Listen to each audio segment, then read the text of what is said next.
Cette enquête de géographie secrète nous emmène à Vincennes, un lieu important issu de la grande forêt primaire.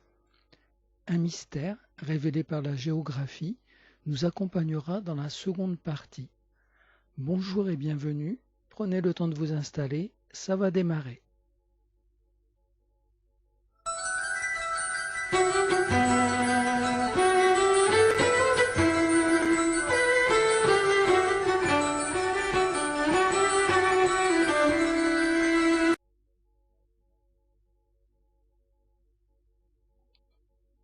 La première partie va traiter de la mythologie de Vincennes.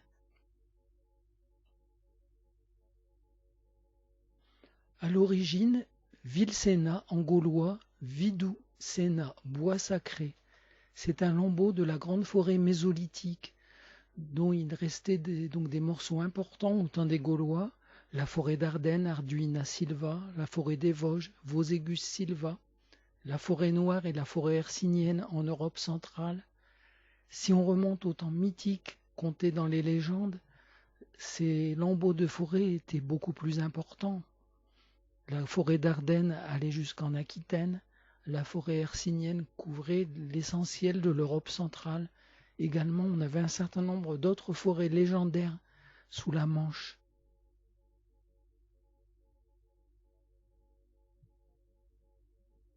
Vincennes, cette clairière importante au milieu de la grande forêt, aujourd'hui est inversée. C'est la forêt qui est une clairière arborée au milieu de la ville. On voit ce grand bois de Vincennes, à proximité de la boucle de la Seine et de la Marne. Et puis la ville de Vincennes qui est tout en haut, comme coincée le long de la forêt, avec le point important au milieu en rouge qui est le château de Vincennes.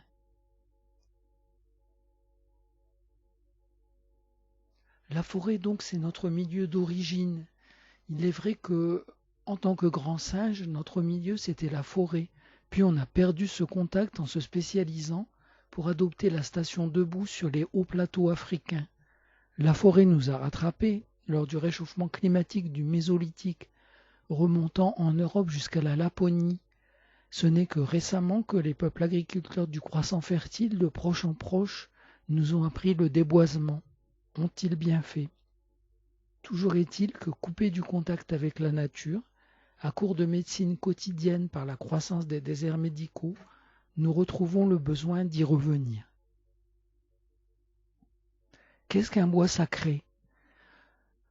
On peut le définir par les textes nous restant des anciens. Ce qui est universel dans le bois sacré, c'est qu'il était proscrit d'abattre un arbre ou de chasser. Lucain, qui parlait du bois sacré d'If brûlé près de Marseille, disait « Les braves sentirent trembler leurs mains, croyant que s'ils frappaient les chênes et ormes sacrés, les haches retomberaient sur leurs propres membres. » La forêt des Carnutes, bien connue par Astérix, rassemblait les chefs qui s'engageaient par un serment religieux. La forêt noire et la forêt d'Ardennes étaient habitées par Abnoba et Arduina, devenues ensuite Diana Abnoba et Diana Arduina. Les Némétons, bois sacrés, ont donné leur nom à la déesse Némétona du Rhin et aux maîtresses némétiales près de Grenoble. Les vaincus étaient dédiés aux esprits des arbres. Les Cimbres, en -105, y pendirent les prisonniers romains. Plus récemment, on a même Saint-Germain d'Auxerre qui pendait au pin devant sa maison les têtes des bêtes tuées à la chasse. Saint Amateur le détruisit mais dut fuir car Germain voulait le tuer de fureur. C'est aussi un lieu de révélation, un centre du monde, nous en reparlerons. L'illustration donc d'Diana Arduina, la Diane chasseresse.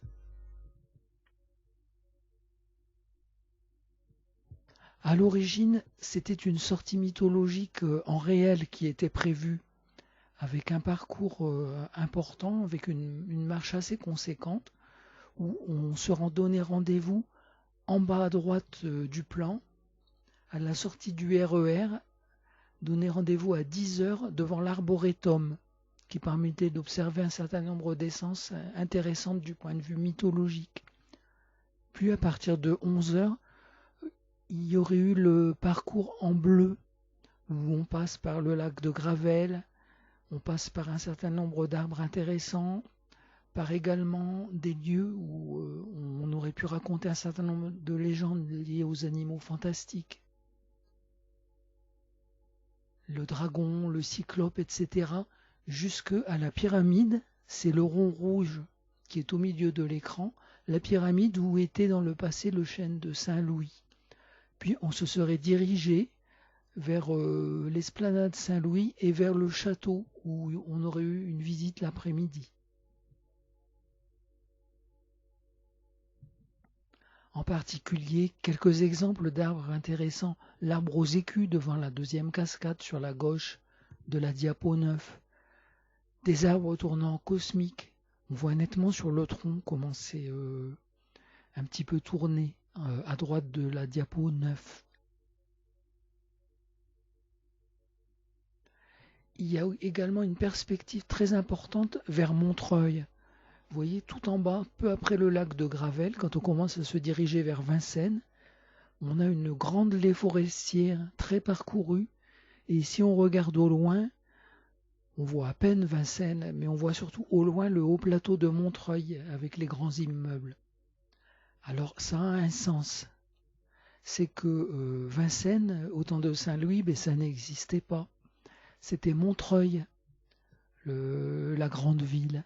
Et dans l'église Saint-Pierre-Saint-Paul de Montreuil, on en voit des souvenirs. Premièrement, à l'entrée de l'église Saint-Pierre-Saint-Paul, je vous encourage à y aller, et donc vous pourrez lire le panneau. On voit que c'était une église où, à proximité de laquelle habitait la Reine Blanche, la mère de Saint-Louis. À l'intérieur, vous avez des vitraux qui représentent au milieu de la diapo 11 Saint-Louis enfant, et à droite de la diapo 11 Saint-Louis sous son chêne. Vincennes, ses armoiries, ce sont le château, surmonté d'un semis de fleurs de lis des armes de France. Donc c'est l'image qu'on voit à droite. Le château fond rouge, les fleurs de lys fond bleu, les branches de chêne représentent le bois de Vincennes, et puis on a également un sceptre et une main de justice, celle que tenait Saint-Louis pour rendre la justice. Les boulets sous le château, la défense de la ville par le général Daumesnil et l'école d'artillerie, et une devise, par les lys la justice, par les pierres la renommée. L'essor de la ville est relativement récent. C'est surtout au XIVe siècle quand Charles V fait édifier la basse-cour pour laisser habiter les domestiques, qui est représenté aujourd'hui par le quadrilatère des rues Robert Giraudineau, la rue du Midi, rue Raymond du Temple et avenue de Paris. Et peu à peu, le hameau de la Pissotte se crée le long de la rue de Fontenay, sur la seigneurie de Montreuil, donc la paroisse Saint-Pierre et Paul, dont on a parlé il y a un instant. Peu à peu, le hameau et la basse-cour sont réunis en une paroisse qui s'appelle la Pissotte. En 1787, on a jugé que ce serait mieux d'appeler Vincennes, qui est le nom qui a été adopté désormais. Un certain nombre de monuments sont notables. L'église Saint-Louis, rue Faïs, où il y a eu une procession des béatitudes, l'église Notre-Dame, rue Raymond du Temple, la confrérie de Sainte-Geneviève, qui était à l'église Notre-Dame de la Pissotte avant 1793, et également qu'on voit, dès qu'on arrive à Vincennes, c'est cet hôtel de ville néo-renaissance intéressant de 1891, et puis art déco par les agrandissements des années 30. Un certain nombre d'essences sont remarquables au niveau mythologique, en liaison avec Vincennes, et en particulier, premièrement, le chêne de Saint-Louis. En second, en liaison avec la couronne d'épines, l'épine du Christ. Et puis en troisième, nous allons parler du bois de la vraie croix. Alors ce fameux chêne de Saint-Louis, dont tous les anciens se souviennent de l'image d'Épinal montrée quand on était à l'école primaire, c'est l'image que l'on voit à la diapo 14, Saint-Louis rendant la justice sous un chêne. C'est l'un des clichés les plus importants de l'histoire de France, tel qu'on nous l'a raconté étant petit.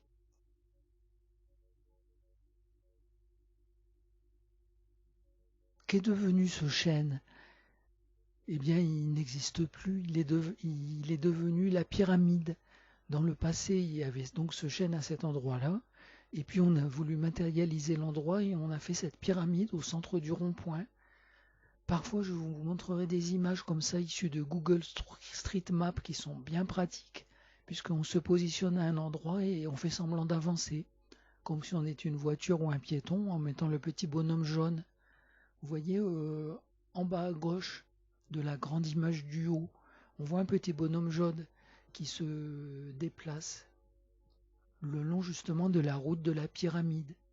Et comme ça, vous vous rendez compte, vous voyez les endroits, vous pouvez même voir certains panneaux qui sont lisibles. Alors évidemment, ce chêne qui n'existe plus, il a quand même suscité des concurrents. Par exemple, près du lac Daumesnil, il y a le chêne du lac Daumesnil qui est intéressant à voir.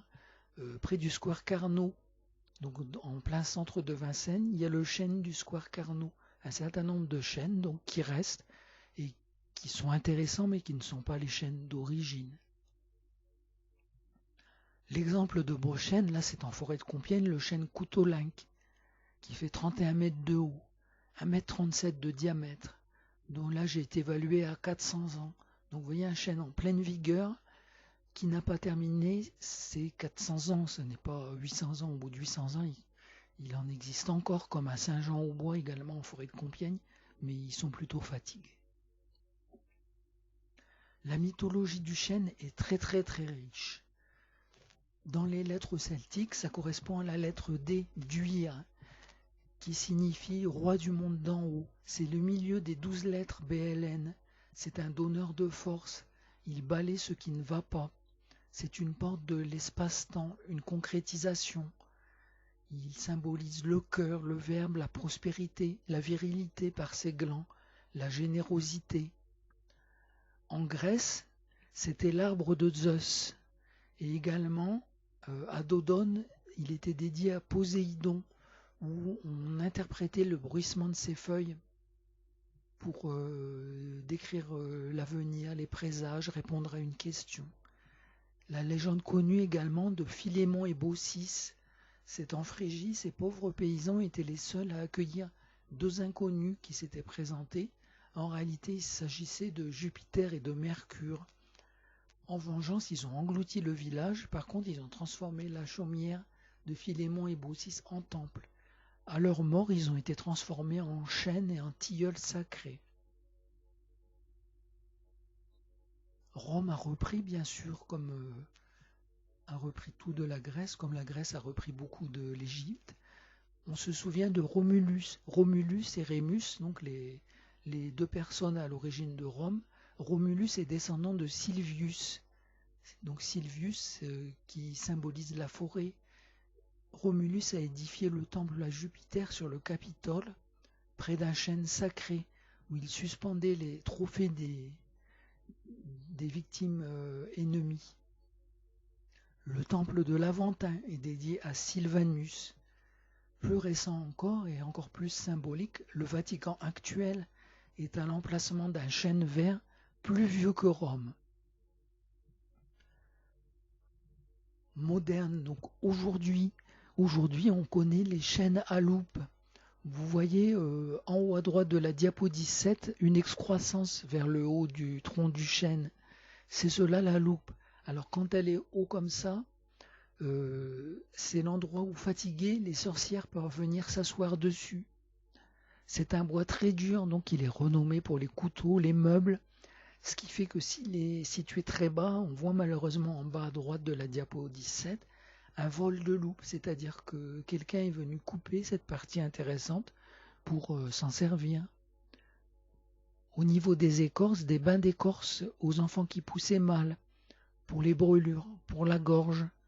On utilisait aussi la macération de glands concassés dans du vin blanc pour le foie, filtré avec du miel.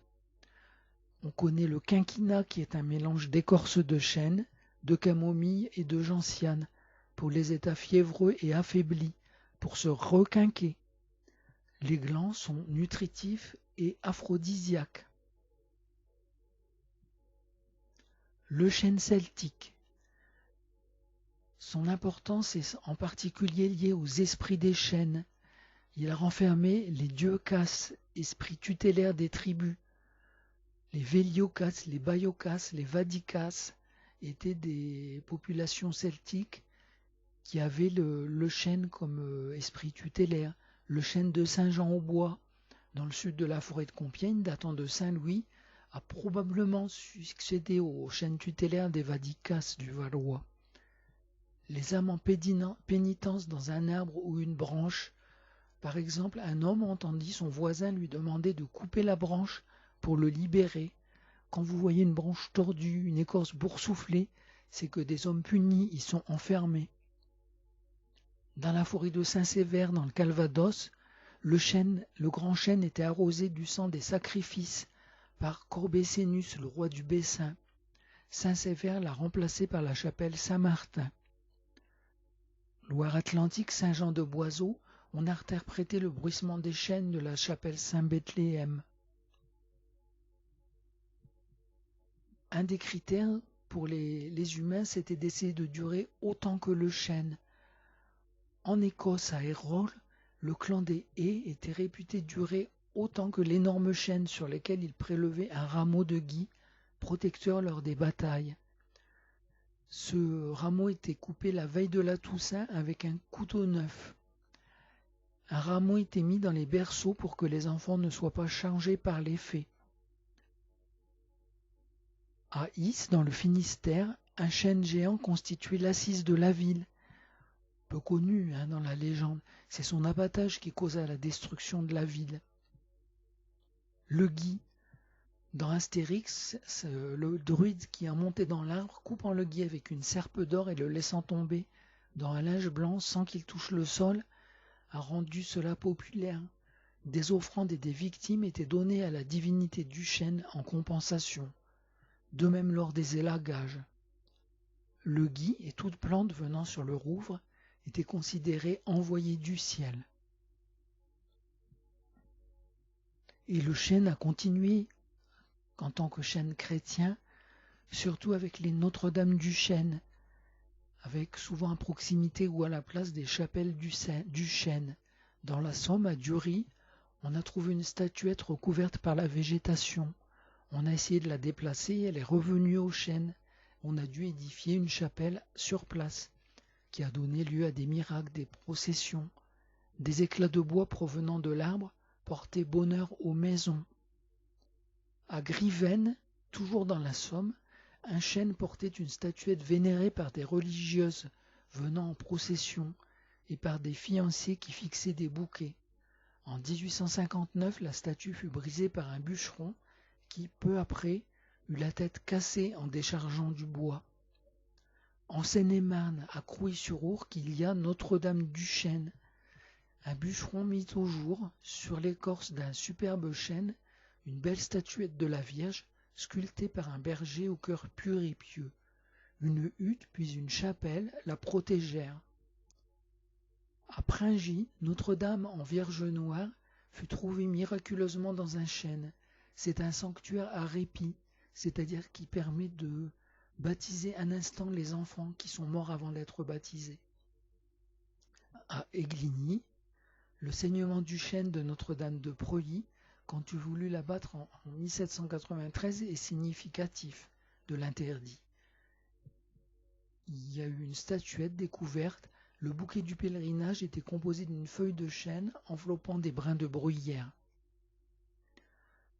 Gerbert d'Aurillac est le pape très renommé de l'an 1000.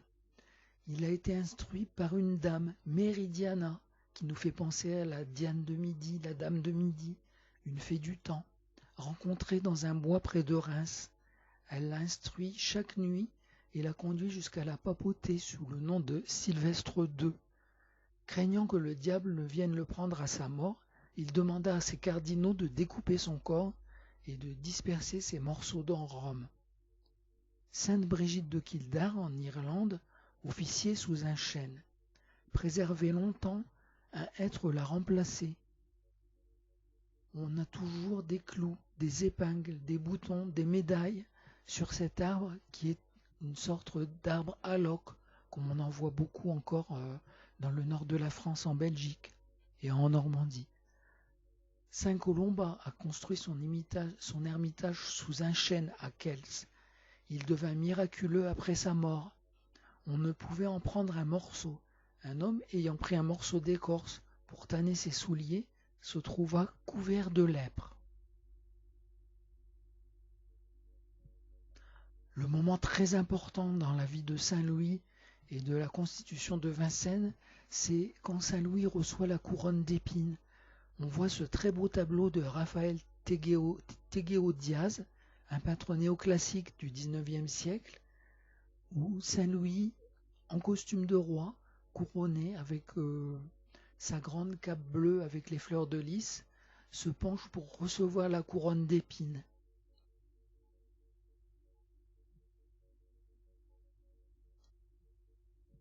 Cette chronologie remonte à 900, où la couronne d'épines a été ramenée de la basilique du Montsion à Jérusalem jusqu'à la chapelle du phare à Constantinople.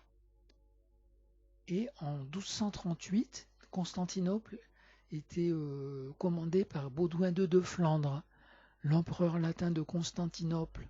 Mais il avait besoin de sous et du coup il propose à son cousin Saint Louis d'acquérir la relique pour soutenir son empire agonisant, au prix de 6 mois de revenus de la monarchie.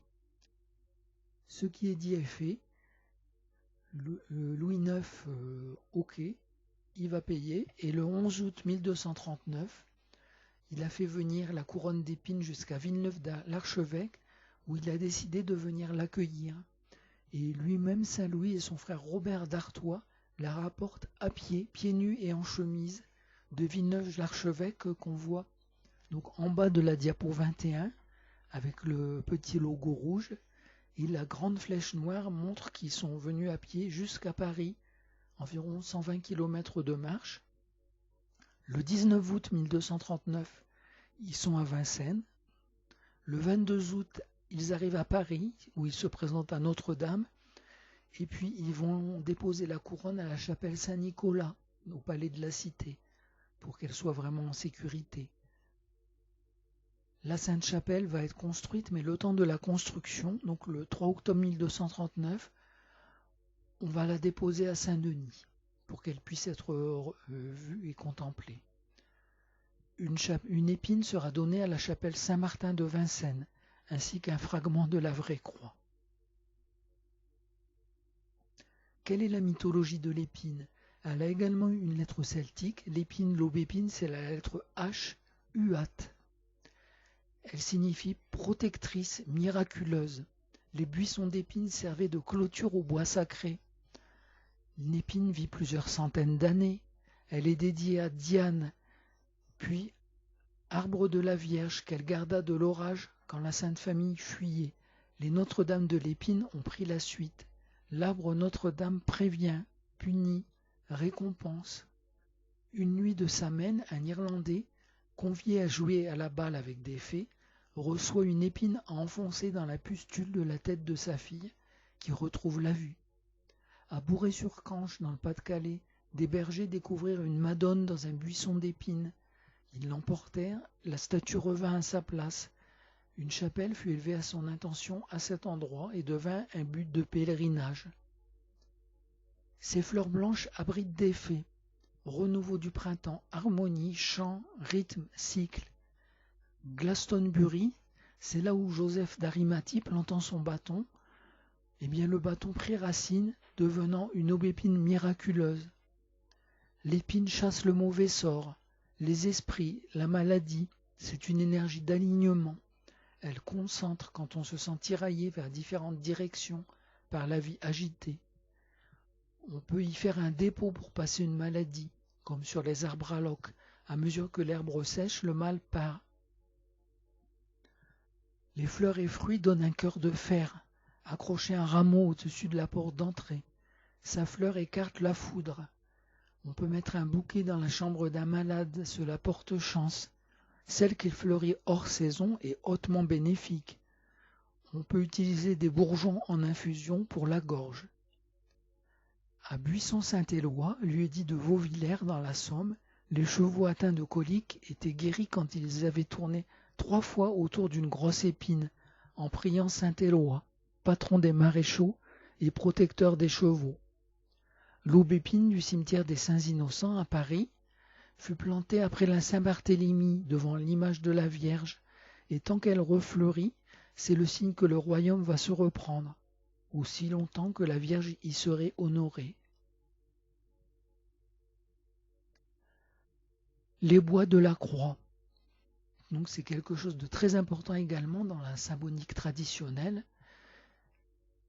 Il y a 2 types de croix. La crux immissa, celle décrite dans les évangiles, que l'on voit en haut à droite, ou croix latine en haut à droite de la diapo 23, avec un axe horizontal, un axe vertical, et l'écriteau au-dessus de la tête du Christ sur l'axe vertical, ou alors une croix en tau, que l'on voit en bas à droite, où on a simplement un axe transversal qui est posé sur l'axe vertical, mais donc sans déboucher. Dans la tradition, on a 4 bois différents pour cette croix. Pour le patibulum, l'axe transversal, c'est un olivier, symbole de réconciliation. Pour le stipes, l'axe vertical, c'est du cèdre, symbole d'immortalité et d'incorruptibilité. La tablette titulus portant l'inscription est en cyprès. Et la traverse pour poser les pieds du Christ, le suppedaneum, est en palmier. Alors cela peut un peu changer selon les traditions. Dans la tradition médiévale, la légende dorée de Jacques de Voragine, elle est issue d'un arbre poussé sur la tombe d'Adam. C'est son fils Seth qui lui avait mis une graine de l'arbre de vie, porté du paradis par saint Michel pour le rachat du péché originel, nous accordant la loi de grâce. Cela provient de l'évangile apocryphe de Nicodème. Cet arbre abattu sous le roi Salomon pour construire le temple, finalement servira au pont de Siloé. Et la reine de Saba, quand elle est venue de son Éthiopie lointaine, rencontrer Salomon, s'est agenouillée devant, ayant prémonition qu'elle servira à la croix du Christ. Alors Salomon a ordonné de l'enfouir, et plus tard à cet endroit se forma la piscine probatique qui guérissait les malades. On peut la voir dans les fresques de Della Francesca.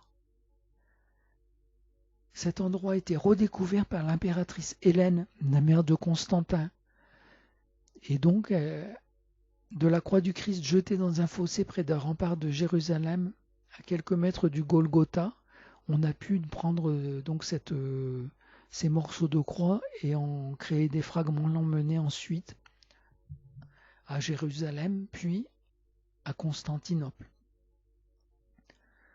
Il y a toute une légende de la vraie croix dans les différentes fresques de Della Francesca, vous allez trouver sur le net facilement. Il y a également une version gaélique, les bois de la croix. Donc la croix fut réalisée dans un du peuplier tremble. Il en fut tellement traumatisé qu'il en tremble toujours de toutes ses feuilles.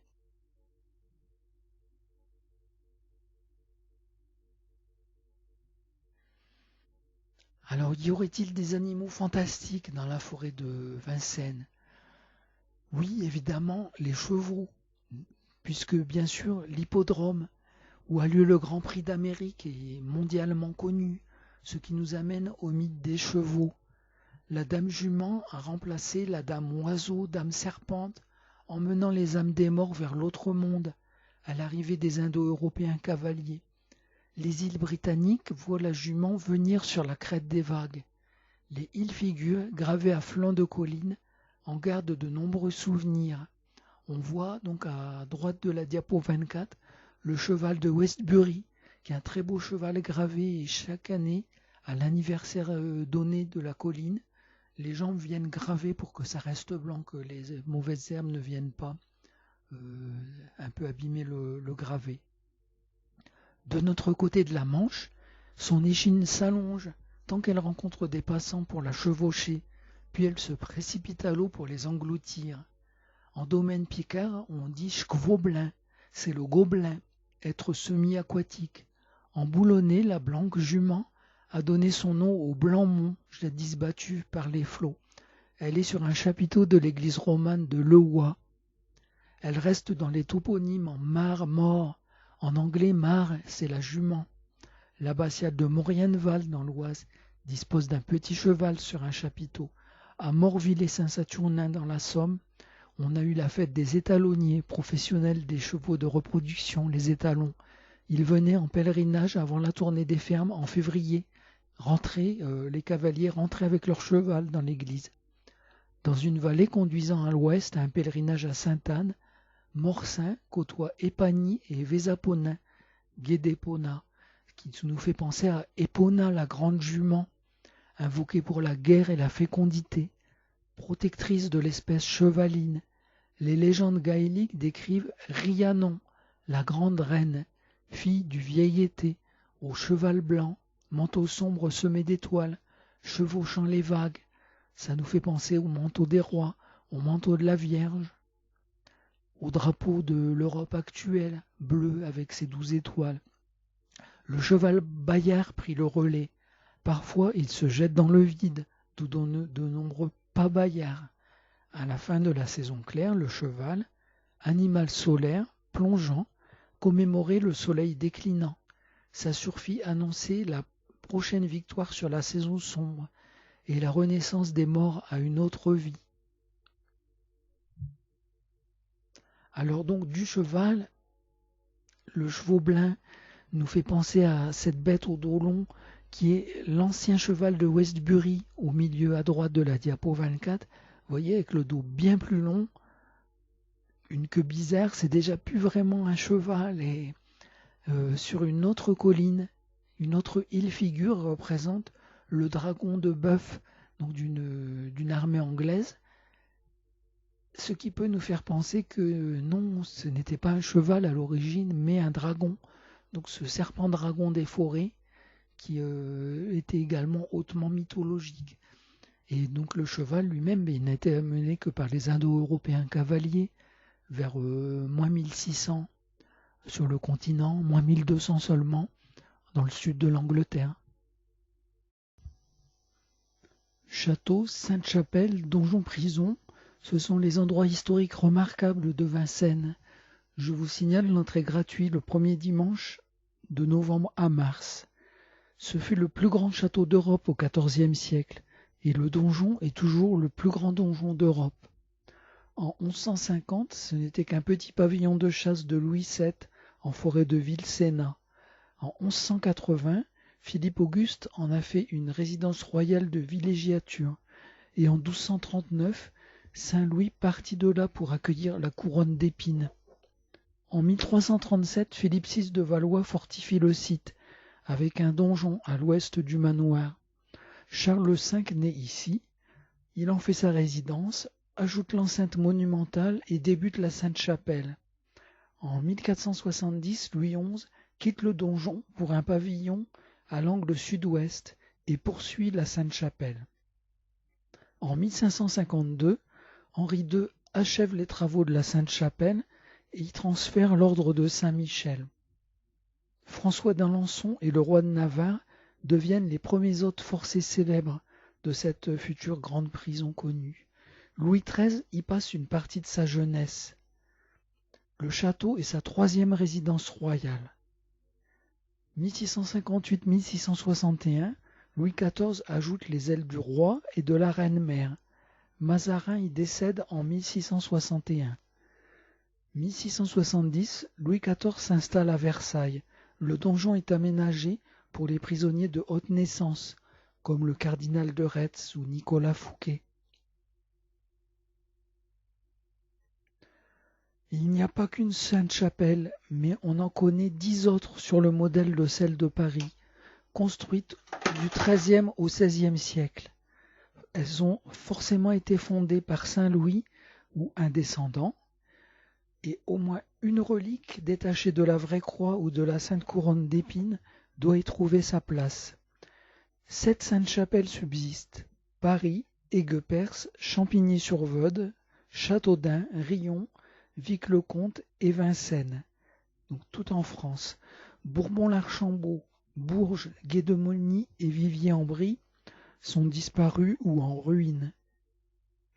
Dijon, détruite, et Chambéry ne relèvent pas du même modèle.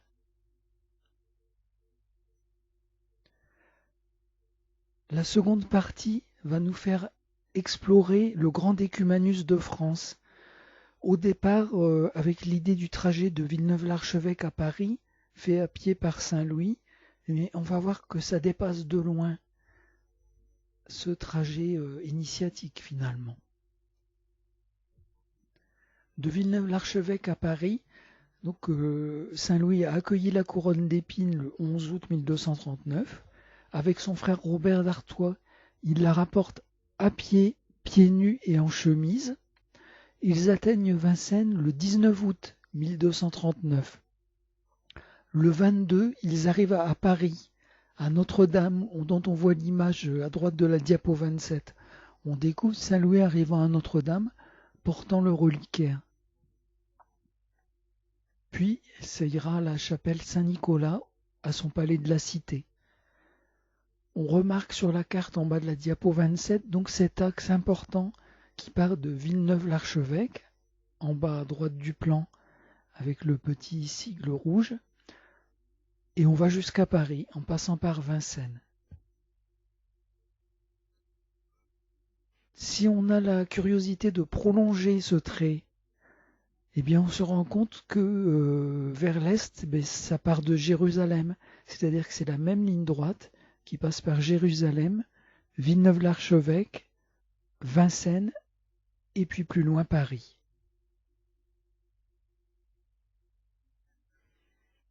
Ça nous permet de comprendre que à Paris même, de nombreux essais ont été faits pour prolonger cette ligne.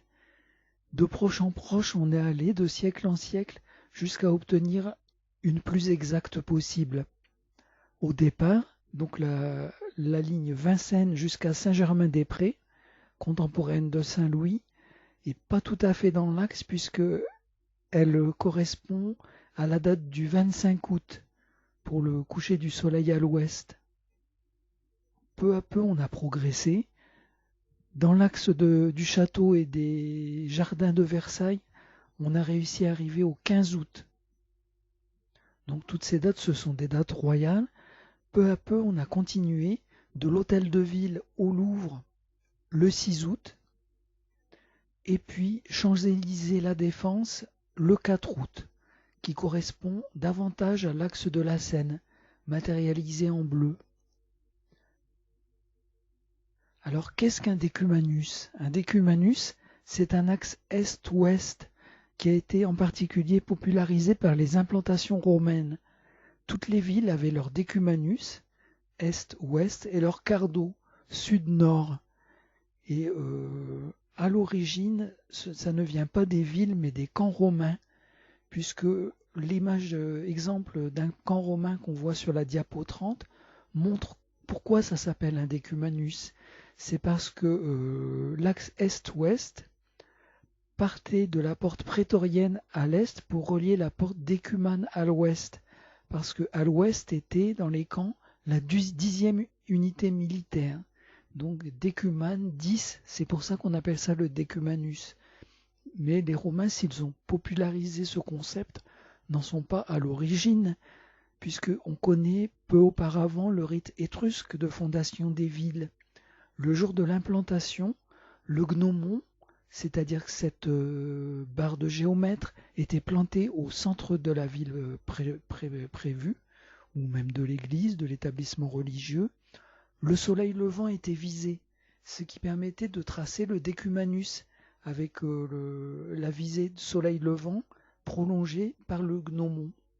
Et ensuite, le cardo en était déduit par une perpendiculaire. On a des traces plus anciennes de processus similaires.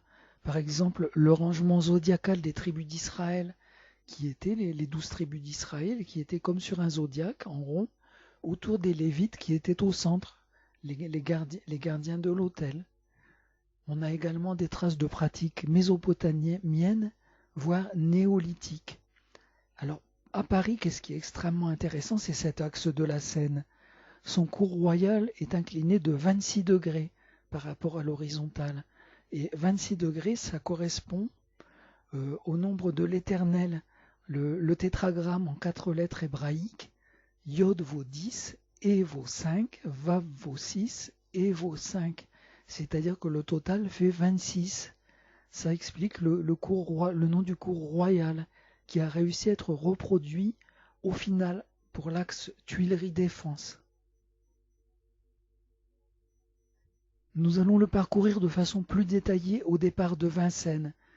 Voyez à la diapo 31 sur le plan l'axe en pointillé qui partait de Vincennes et qui allait vers Saint-Germain-des-Prés, qui est l'axe original, orienté sur le château de Vincennes, et qui a été peu à peu amélioré pour être plus proche de l'axe de la Seine et de l'axe 26, en partant de la place de la Nation, place de la Bastille jusqu'au Louvre. La place de la Nation, à l'origine, s'appelait la place du Trône. Elle est célèbre pour la première fois par l'entrée de Louis XIV et de Marie-Thérèse d'Autriche après leur mariage dans Paris, le 26 août 1660. Les colonnes ont été ajoutées en 1787 et les statues en 1845. Donc on les voit sur l'image en haut de la diapo 32. On reconnaît bien les deux colonnes et au-dessus, à gauche Saint-Louis et à droite Philippe-Auguste qui regardent tous les deux vers l'est, c'est-à-dire direction de la divinité, de la spiritualité. Le 14 juillet 1880, la place du Trône a été renommée place de la Nation et on voit le triomphe de la République regardant l'ouest. Cette statue de République elle-même, donc regardant l'ouest, regarde la matérialité, la direction de la fin des temps. Dirigeons-nous un peu plus vers l'ouest, place de la Bastille. La place de la Bastille est connue à partir de 1356, disons son lieu, parce que c'était le lieu de la deuxième porte Saint-Antoine, dans l'enceinte de Charles V. Elle était flanquée d'un bastion et elle a été détruite en 1778. Elle est célèbre par la prise de la Bastille, donc ce petit bastion qui a été pris le 14 juillet 1789. Napoléon Ier a voulu l'orner d'un éléphant qui n'a été réalisé que de 1833 à 1846. On s'en souviendra avec le livre de Victor Hugo, Les Misérables, où cet éléphant est l'abri de Gavroche. La topographie actuelle a été réalisée seulement le 27 juillet 1831, en posant la première pierre de la colonne de Juillet, donc que vous voyez en bas à droite, prévue à l'origine en 1792, et puis finalement elle a été réalisée en mémoire de la Révolution de juillet 1830, mais finie seulement en 1840 avec un génie de la liberté au sommet, qui lui aussi regarde vers l'ouest.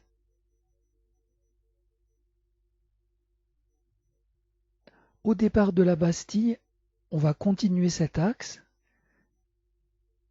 Et là, on peut avoir beaucoup plus de détails parce qu'il y a beaucoup plus de monuments et de traces. Vous voyez, en partant en bas à droite, place de la Bastille, nous passons au milieu entre l'ancien hôtel Saint-Paul et l'ancien palais des Tournelles.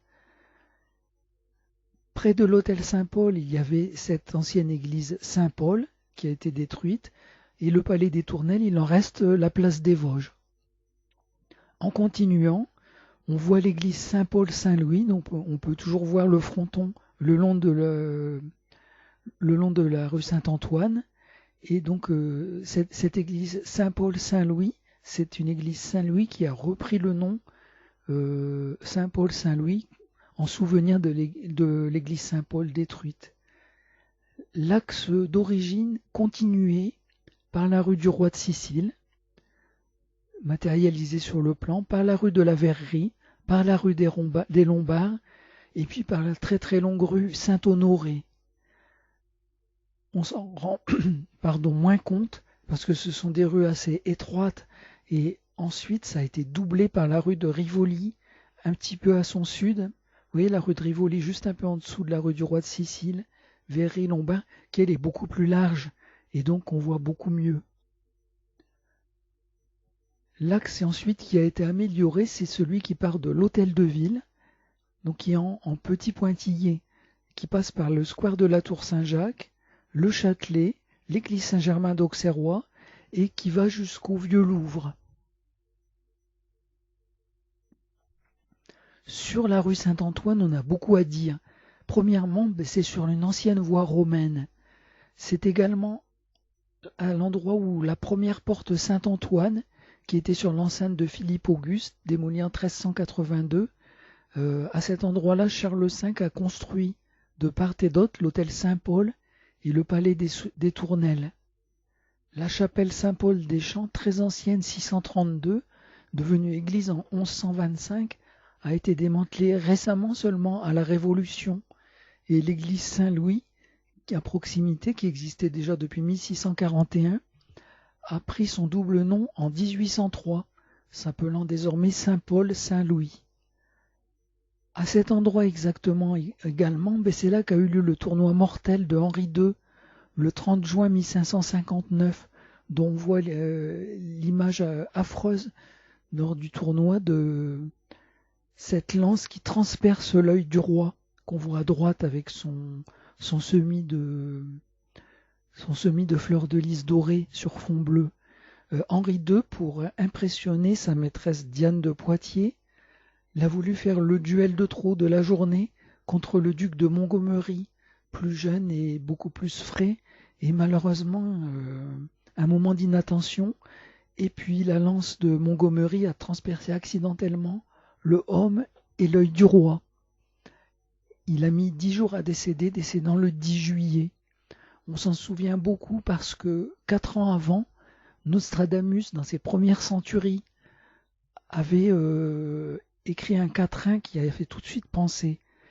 Le problème de Nostradamus, c'est que ces quatrains prophétiques sont difficilement déchiffrables auparavant. Par contre, dès que l'événement a eu lieu, on reconnaît facilement. Et celui-ci vraiment est resté dans la postérité. Et toutes les personnes qui étudient Nostradamus le citent. Donc le quatrain 1,35 de 1555. Le lion jeune, le vieux surmontera, en champ bellique par singulier duel, dans cage d'or, les lieux lui crèvera, deux classes une, puis mourir, mort cruelle.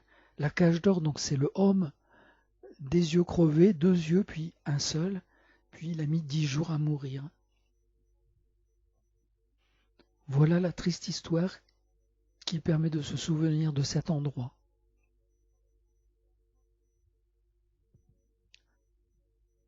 L'essai suivant, qui est déjà beaucoup plus proche au niveau angulaire, c'est entre l'Hôtel de Ville et le Louvre.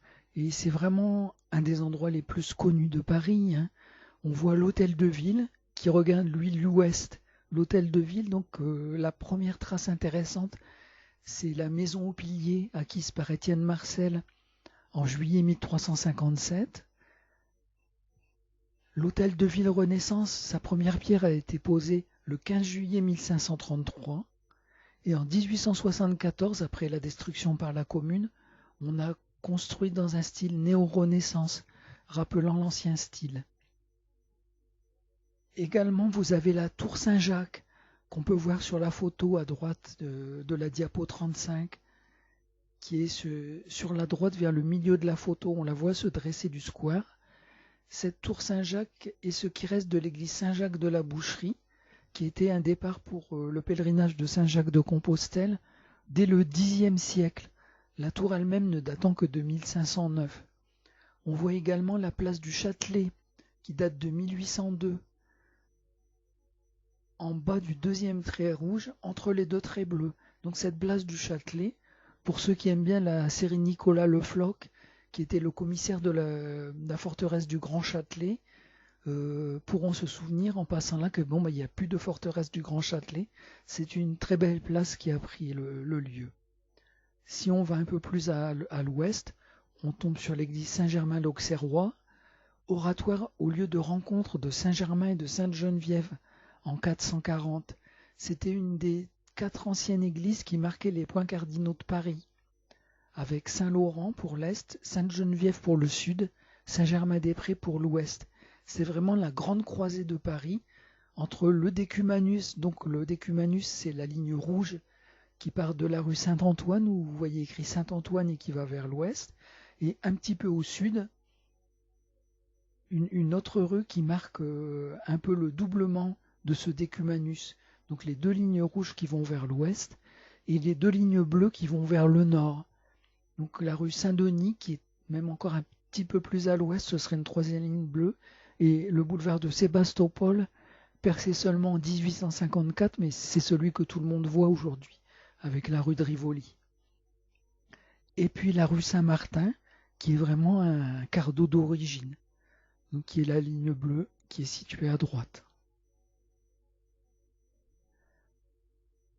Le Louvre, son entrée traditionnelle s'ouvre vers l'est. À l'origine, c'est un château fort sous Philippe Auguste, en 1200 environ, et en 1360, Charles V l'aménage en résidence royale. En 1528, François Ier abat le donjon qui prend l'essentiel de la cour. On le voit dans les 6 petites icônes qu'il y a en bas à droite de la diapo 36. Vous voyez, 1200, il y avait le point noir au milieu de l'ancienne place forte, donc qui était toute petite par rapport à aujourd'hui. Et 1525, jusqu'en 1525 et 1528, mais on voit que cette place forte, il n'y a plus le donjon au milieu. François Ier a récupéré la place, mais quand même, on pouvait faire mieux à cette époque et il a lancé l'idée de moderniser le palais par Pierre Lescot pour lui donner un tour Renaissance. Ça va être beaucoup plus long que prévu, ce sera poursuivi jusque sous Louis XIV. On voit les différentes étapes. Premièrement, en bleu, le mur à l'ouest. Deuxièmement, 1553-1556, un mur en bleu au sud. Puis 1636, on a grandi beaucoup à l'ouest. Et puis c'est sous Louis XIV seulement que le Louvre complet sera réalisé. En 1564, entre-temps, Catherine de Médicis avait lancé le palais des Tuileries. Et en 1610, la Grande Galerie a relié le Louvre aux Tuileries. Les Tuileries, donc, au lieu d'être ouvertes vers l'est, vers la divinité, la spiritualité, le soleil levant, elles sont ouvertes vers l'ouest, le couchant, la matérialité, la destruction, la fin des temps. Cette matérialisation a été une grande réussite des années 80 avec la pyramide de Monsieur Paye, déjà prévue en 1889, donc il a fallu 100 ans pour matérialiser, et inaugurée par François Mitterrand le 29 mars 1989. La pyramide de Monsieur Paye, on la voit à la diapo suivante, elle a été mondialement connue avec le Da Vinci Code de Dan Brown, et en particulier on parle des 666 panneaux de cette pyramide magnifique qui matérialiserait le nombre de la bête tournée vers l'ouest, donc ce serait tout à fait chronologique, mais en réalité il y aurait plutôt 673 panneaux. Mais bon, l'idée est intéressante comme marqueur. Donc on voit très très bien cette superbe image ouvrant sur l'ouest. Ne pas oublier qu'elle ouvre ici sur le nord. C'est-à-dire si on se rapproche un petit peu du point de vue du photographe, on est exactement sur le méridien de Paris, donc qui lui n'est pas du tout traditionnel mais qui est actuel, entièrement nord-sud. On part de l'observatoire et puis on a matérialisé par des médaillons Arago le long du méridien de Paris, de l'observatoire jusqu'au nord de la ville. Vous avez sur le petit plan les différents médaillons Arago que vous allez pouvoir reconnaître si vous avez le courage de faire le parcours à pied, avec encore même un peu plus d'explications sur l'image qui est en bas à droite. Et le véritable axe a été réussi enfin, cet axe de 26 degrés, tardivement, donc dans les siècles très récents, qui va de la pyramide du Louvre jusqu'à la Défense. On voit la pyramide de Monsieur Paye, on voit les jardins des Tuileries qui sont exactement, vous voyez ces petites allées exactement dans l'axe, le centre de la place de la Concorde, tous les Champs-Élysées entièrement, y compris en passant sous l'Arc de Triomphe, et on continue la prolongation toute droite vers le quartier de la Défense, avec tout au fond, en haut à gauche, vous voyez la grande arche de la Défense. Au passage, on va passer par la place de la Concorde, qui était auparavant la place Louis XV. La place Louis XV est une place royale. Elle date de 1763 avec une statue de Louis XV au croisement de la rue Royale et des Champs-Élysées. C'est le carrefour d'un Cardo et d'un Decumanus avec statue de monarque. Ça remonte au Forum romain. Donc cette présentation était déjà existante à cette époque. Louis XV, c'est intéressant parce que c'est le fils du soleil, donc disons, descendant de Louis XIV. Et c'est également une symbolique alchimique. Parce qu'en symbolique alchimique, le fils du soleil, Cap Rouge, est considéré la personne qui a accompli l'œuvre alchimique. On voit la statue de Louis XV vue du nord. Il n'est pas du tout en roi français, mais il est habillé à la romaine. Cette place est remplie de symboles. Ça vaut le coup de faire une visite complète pour comprendre que c'est un athanor alchimique. Elle s'est appelée place de Révolution, place de la Révolution, le 11 août 1792. Lendemain de l'abolition de la monarchie, les statues étaient envoyées à la fonte. Le 21 janvier 1793, Louis XVI est décapité ici, premier de plus de 1000 personnes qui ont été décapitées ici. Et remarquable, 3 ans et demi après la prise de la Bastille, si vous comptez bien, le 14 juillet 1789 jusqu'au 14 janvier 1793, plus quelques jours, 3 ans et demi. Et on en a beaucoup parlé, on a beaucoup travaillé sur ce sujet-là, vous trouverez beaucoup de choses sur le net, parce que ça a fait rappeler les visions du prophète Daniel dans l'Ancien Testament. Daniel a marqué 2 passages où on avait 3 ans et demi de matérialisé. Daniel 12, 7. L'homme vêtu de lin qui se tenait au-dessus des eaux du fleuve leva sa main droite et sa main gauche vers le ciel. Ce sera dans 1 temps, 2 temps et la moitié d'un temps. Et ce passage, on l'a attribué à la venue du Christ sur la terre, puisque la durée de ces épisodes terrestres a été de 3 ans et demi. Puis, la seconde vision de Daniel, dans Daniel 7, 25, les saints seront livrés entre ses mains pendant 1 temps, des temps et la moitié d'un temps. Et donc au XVIIIe, XIXe siècle, on a pensé que c'était l'époque de Louis XVI, puisqu'il y avait ces 3 ans et demi entre la prise de la Bastille et sa décapitation. Aujourd'hui, les commentateurs pensent plutôt à un épisode de la fin des temps non encore advenu. Puis en 1795, le directoire a voulu essayer de mettre fin le souvenir sanglant de ces jours et a appelé la place de la Concorde pour célébrer la concorde entre les citoyens français. Cet obélisque, il est là depuis bien moins longtemps que ça, puisque ce n'est qu'en 1831 que Méhémet Ali d'Égypte a offert à la France les 2 obélisques du temple de Luxor. En 1833, l'un d'eux pourra être transporté. Il sera érigé ici en 1836, reliant la France aux ancêtres spirituels égyptiens. C'est le monument qui a les 4 faces, dont une vraiment vers l'est, vers le soleil levant, la divinité, la spiritualité, et une vers l'ouest, le soleil couchant, la matérialité, la fin des temps. En 1840 ont été ajoutées 2 fontaines, celle du nord représentant le Rhin et le Rhône, celle du sud représentant la Méditerranée et l'océan. Tout autour, on a les statues allégoriques de 8 villes autour de l'octogone qui matérialise la place, que vous reconnaissez sur la photo. La place, on la voit un petit peu en marron. Et puis tout autour, vous reconnaissez cette forme un peu octogonale avec 2 statues à chaque angle, ce qui fait au total 8. Ça se termine en apothéose, hein, on a cette très très belle photo de l'Arc de Triomphe, le soleil qui se couche sous l'Arc de Triomphe, début août. Donc l'Arc de Triomphe inauguré le 29 juillet 1836 pour le 6e anniversaire des Trois Glorieuses. En gros, entre le 4 et 6 août, vous avez la possibilité d'assister à ce très beau coucher de soleil. Et si vous prolongez jusqu'à la Grande Arche, c'est la photo de droite.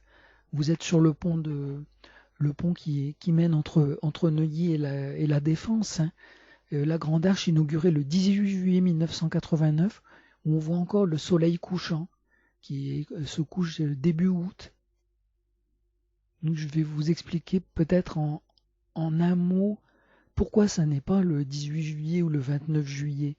Vous avez vu que tout ce qui était lié aux événements royaux, spirituels, liés à la divinité, les statues, les personnages regardaient vers l'est.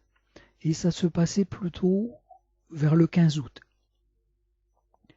Les événements matériels liés à la République, à la démocratie, à l'essor commercial, se dirigeant, eux, vers l'ouest, et toutes les statues liées aux différentes révolutions, aux différents progrès humains ont été vers l'ouest plutôt, vers le 14 juillet ou au maximum la première quinzaine de juillet.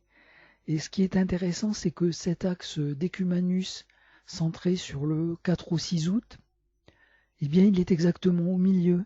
C'est-à-dire, on essaye de faire une sorte d'harmonie. C'est un peu l'objectif de la France, hein, d'essayer de donner une harmonie entre les deux tensions maximales de l'élitisme représenté vers le 15 août, et puis du progrès pour la majorité de l'humanisme, qui est plutôt autour du 14 juillet, première quinzaine de juillet. Et c'est le grand message de la France, cette harmonie, cet équilibre, par son grand cardo et son grand décumanus.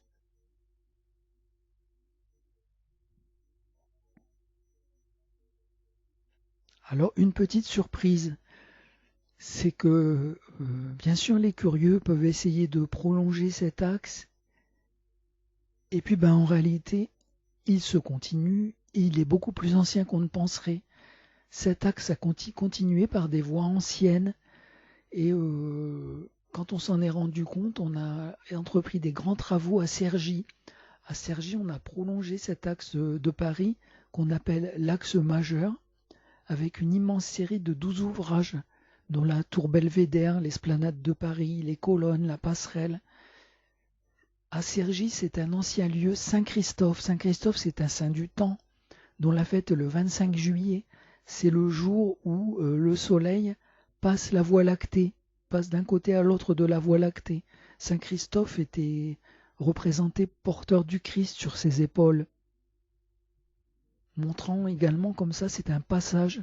C'est également 25 juillet, je crois Saint-Jacques, c'est le 26, Saint-Jacques de Compostelle. Donc c'est la même époque où le trajet vers Compostelle, c'est également le passage de la Voie lactée. Ces immenses ouvrages ont été inaugurés en 90 par François Mitterrand. Vous voyez, toujours la même époque, fin des années 80, pour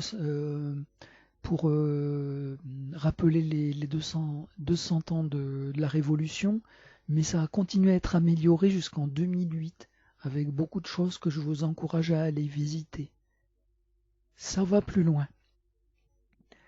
Si on regarde le plan qui est en bas de la diapo 41, on se rend compte que cet axe s'appelait chaussée Jules César et qu'il allait de Paris à Rouen, en passant en particulier par Guéret-en-Vexin. Et à Guéret-en-Vexin, c'est une remarquable allée couverte qui est exactement dans cet axe, orientée vers l'ouest, vers l'est, pardon. Vous voyez en bas à droite le dessin, la photo de l'allée couverte de Guéret-en-Vexin qui s'ouvre vers l'est,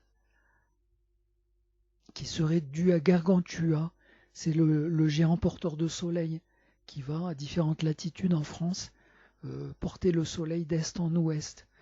Donc ça remonte beaucoup plus lointain qu'on ne pourrait penser, ce qu'a mis en évidence, cet alignement mis en évidence par Gilbert Forger dans la revue Cadat numéro 76 de 1991, page 10-18. Regardez sur le net, vous pouvez encore vous le procurer, et vous allez comprendre que cet axe, il est au moins néolithique. Néolithique, c'est-à-dire moins 2500 à moins 1600 avant Jésus-Christ. On s'est simplement par la suite inspiré des tracés existants, finalement, on n'est que des suiveurs.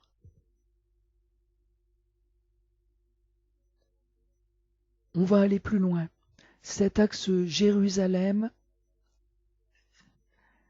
Paris, Stonehenge, il se prolonge jusqu'au Groenland. Groenland, le Tirnanog, le royaume des bienheureux de l'au-delà des ancêtres celtes. On peut encore aller plus loin, c'est-à-dire pourquoi ne pas prolonger aussi vers l'est. Et donc l'image en bas de la diapo, vous voyez, on part de Tirnanog, on redescend Stonehenge, Paris, Jérusalem, et si on continue, on atteint direct sur l'Antarctique, à la terre Mary Bird, la mer d'Amundsen. Et ça nous fait penser à un équateur du passé. Il y a beaucoup d'effervescence ces derniers temps sur l'équateur penché, le bouleversement de la Terre par l'axe de la Terre qui aurait été changé dans des temps très anciens, la Terre penchée autrement. Et là, donc, on a vu que l'axe de 26 degrés de la Seine, c'était quelque chose qu'il fallait absolument matérialiser, qui existait déjà depuis les temps anciens et qu'on a voulu garder pour le souvenir des générations suivantes. Également, le quart d'eau, lui, c'est 23 degrés 30, c'est pas tout à fait pareil. Mais on ne pouvait pas le faire caler exactement avec la Seine. La Seine, c'était 26. Et donc, le 23 degrés 30 pourrait être l'axe dont l'axe terrestre a basculé à un moment donné. Donc, un déluge ancien, hein, dont on a peu de traces, sinon dans les légendes. La Terre penchée autrement, et ça nous rappellerait de l'Atlantide sous le Groenland, jusqu'à Mu, le continent perdu de Mu de James Churchward sous l'Antarctique. On aurait eu une catastrophe, un déluge, et puis aujourd'hui, nous, essayant de nous en souvenir,